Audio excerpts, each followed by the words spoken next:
Hello, friends. I'm Drew.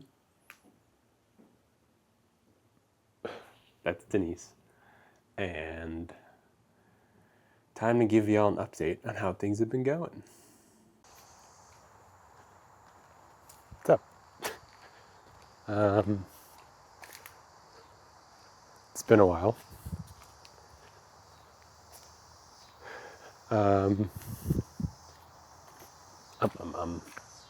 I thought I would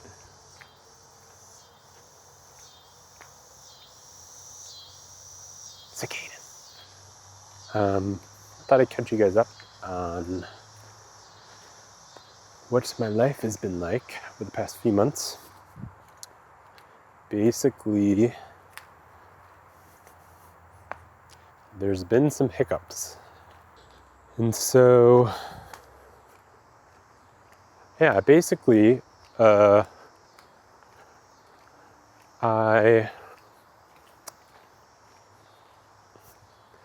decided to wash the front of my camper.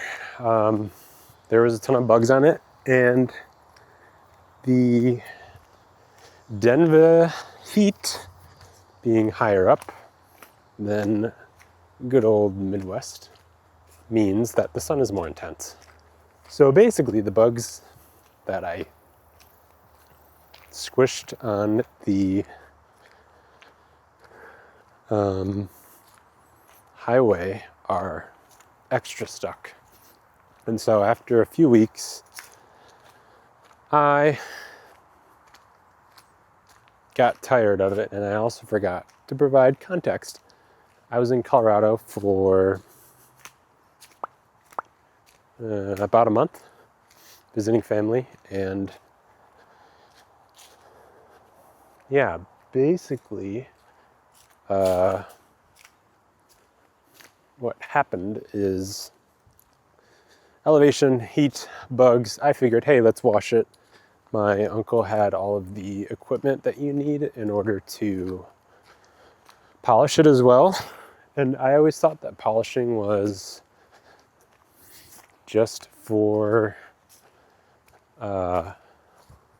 looks, in terms of it didn't have any functional purpose. And I am a very functional / lazy at times person. So, but I learned that it also makes, with that layer of polish, wax, whatever you put on it, it makes it then easier to clean crap off later.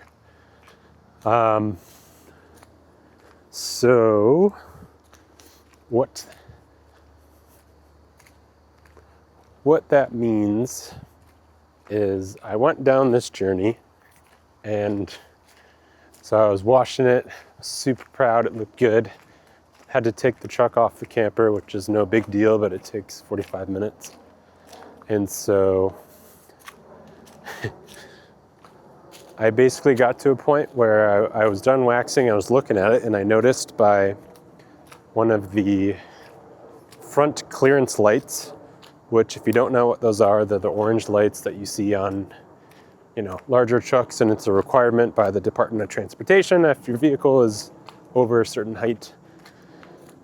So I noticed it's called delamination, but basically it's a little bump around / beneath one of them. And so naturally I thought, that's weird. Did I miss that on inspection when I got it? ADHD, sometimes I miss things. But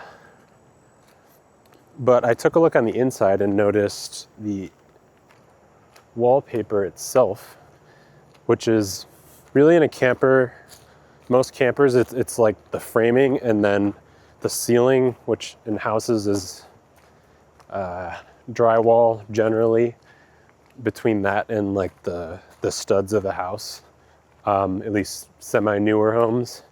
In a camper, it's a really thin, like 1/8 inch, generally, at least in mine, piece of wood, and then they just stick wallpaper on top of that. So it's super thin, and as I... What? Oh. And as I learned, it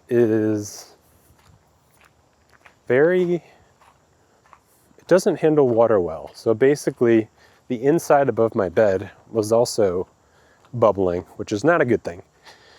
Come to find out, it was an issue that I knew with these campers, but what I thought I addressed it because I sealed all around those lights, but basically I didn't seal them 100%. I basically did it like 90%. And so power washing just accelerated initial water intrusion. So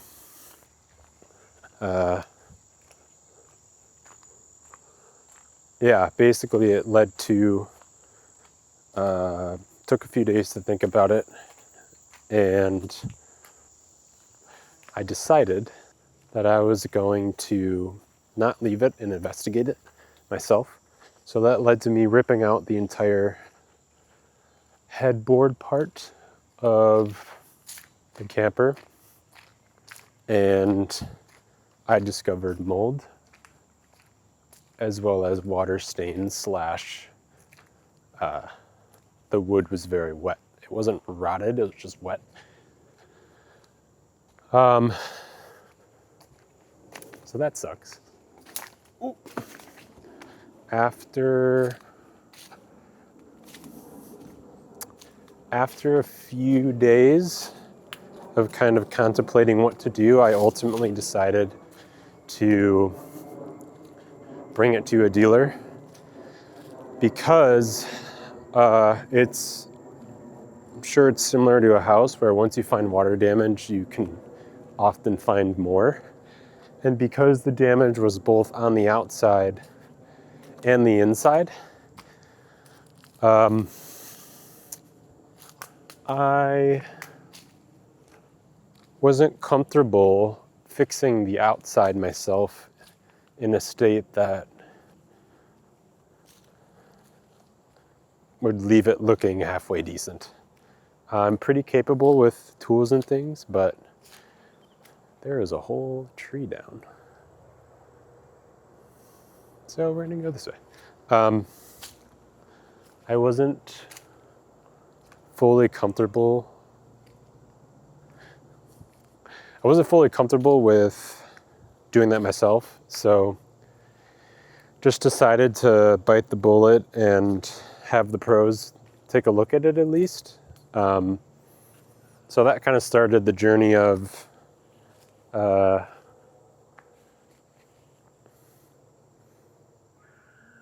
waiting for my camper to be fixed, basically. So that happened probably the third week I was in Colorado. The first 2 weeks were awesome. I got a really good idea as to how long I can stay off-grid, and started looking at inverters, which as it stands now, I don't have one. So that means in order for me to use my outlets, I have to be plugged into a campground, which is the opposite of what I want to do. So there's something you can install where was I? Got distracted. There's something you can install that allows you to use the outlets as, just running off the battery, basically. It converts the power from the battery to be used by the, basically it's a thing that you can get them in line, but you just plug your camper in just like you would a normal outlet, but it's within the camper itself. So I started doing research, felt pretty good, and then that's where I decided to wash the camper. But it's a weird thing of, it's a significant step back, but I have an emergency fund. I'll figure out, getting it fixed, but I'm also at the same time really close to just being able to, all the systems are in place. So Starlink works great. propane was awesome. Powered the fridge for, multiple weeks. Really, the issue is going to be the black and gray tanks, which are shower and, sink water, as well as, excuse me, as well as sewage. But I've lived without both of those things in my first setup, so very confident I'll be able to get that figured out.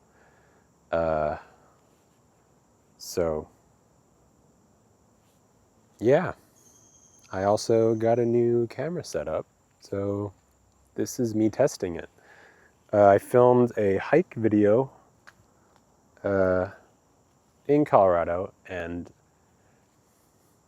I learned what stabilization was.